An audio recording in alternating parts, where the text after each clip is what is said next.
উৎসবমুখর পরিবেশে ৪১তম বার্ষিক সাধারণ সভা করেছে Bangladesh general insurance company PLC. আজ প্রধান কার্যালয়ে ভার্চুয়াল ও হাইব্রিড প্ল্যাটফর্মে অনুষ্ঠিত এজিএমে শেয়ার হোল্ডারদের জন্য ১১% নগদ লভ্যাংশ অনুমোদন করা হয়। কোম্পানির চেয়ারম্যান তৌহিদ সামাদের সভাপতিত্বে কোম্পানির public director Mohammad Shakil Rizvi, nominated director Mohammad Manzur Mahmud, independent director Mrs Priti Chakraborty, মুখ্য নির্বাহী কর্মকর্তা আহমেদ সাইফুদ্দিন চৌধুরী সহ ঊর্ধ্বতন কর্মকর্তা এবং শেয়ার হোল্ডারগণ উপস্থিত ছিলেন।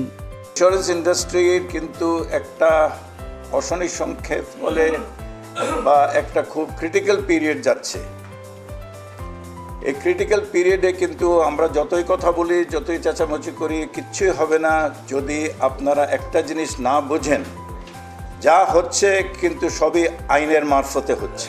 আমার শেয়ার হোল্ডারকে কীভাবে আমি বেটার রিটার্ন দিতে পারি, আমার কোম্পানি যদি ভালো চালাতে পারি তাহলে আমার বেটার রিটার্ন দিতে পারবো, কিন্তু আমি যদি কোম্পানি না চালাতে পারি আমি ডিভিডেন্ড দিতে পারবো না। যে একদিন আপনি কমিশন অ্যালাউ করবেন, আবার একদিন করবেন না, আরেকদিন আবার আনবেন। আপনি মোটর ইন্স্যুরেন্স একবার বলবেন ক্যান্সেল, আরেকবার বলবেন নো ক্যান্সেল, মানে কোনো চিন্তা ভাবনা না করে।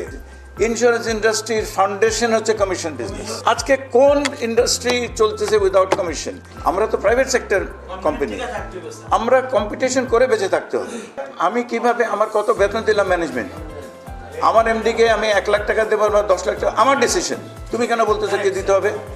এই যে প্রাইভেট সেক্টরে আপনারা ঢুকে পড়তেছেন, গভর্নমেন্ট মানে পেতেছেন, আমরা সাধারণ বিমা হয়ে গেলাম। তো আপনারা যারা শেয়ার হোল্ডার, আপনারা শুধু বিজিএসসি শেয়ার হোল্ডার না, আপনারা কিন্তু ইন্ডাস্ট্রির শেয়ার হোল্ডার। অনুষ্ঠান পরিচালনা করেন প্রতিষ্ঠানটির অতিরিক্ত ব্যবস্থাপনা পরিচালক ও কোম্পানি সচিব সাইফুদ্দিন আহমেদ। আজকে যে ৪১তম বার্ষিক সাধারণ সভা হলো, এইটাতে উৎফুল্লভাবে আমাদের সম্মানিত শেয়ার হোল্ডারবৃন্দ যে মতামত দিয়েছেন, যে বক্তব্য রেখেছেন, তার জন্য আমরা ভেরি গ্রেটফুল। আমাদের যেমন বোর্ড যেরকম খুশি, আমার চেয়ারম্যান যেরকম খুশি, সেভাবে আমরাও খুশি যে হ্যাঁ, আমাদের কর্মের প্রতিফলনটা আসছে। মার্কেট এক্সপানশন করতে হলে কতগুলি জিনিস আছে, ম্যান্ডেটারি করতে হবে। এই ম্যান্ডেটারি যতদিন পর্যন্ত হবে না, ততদিন পর্যন্ত আমাদের দেশে বিমা শিল্প থেকে জাতীয় অর্থনীতিতে পেনিট্রেশন কিন্তু বাড়বে না। থিঙ্ক অ্যান্ড থট যদি ক্লিয়ার থাকে, আপনি যে কোনো জিনিস ফেস করতে পারবেন। আমার শেয়ার হোল্ডারদের যারা আছেন তাদেরকে কিন্তু আমরা মনে করি আমার ফ্যামিলি মেম্বার।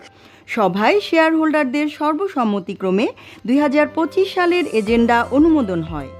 এ সময় কোম্পানির চেয়ারম্যান এবং মুখ্য নির্বাহী কর্মকর্তা বিজিআইসির ব্যবসায়িক সফলতা তুলে ধরেন। আপনাদেরকে আন্তরিক মোবারকবাদ ও ধন্যবাদ জ্ঞাপন করছি। ধন্যবাদ জানাচ্ছি Bangladesh security exchange commission, Dhaka stock exchange, Chittagong stock exchange এবং সেন্ট্রাল ডিপোজিটরি বাংলাদেশ লিমিটেড কর্তৃপক্ষকে এবং স্ক্রুটিনাইজার অডিটর, যাদের আন্তরিক সহযোগিতায় এই সফল অনুষ্ঠান।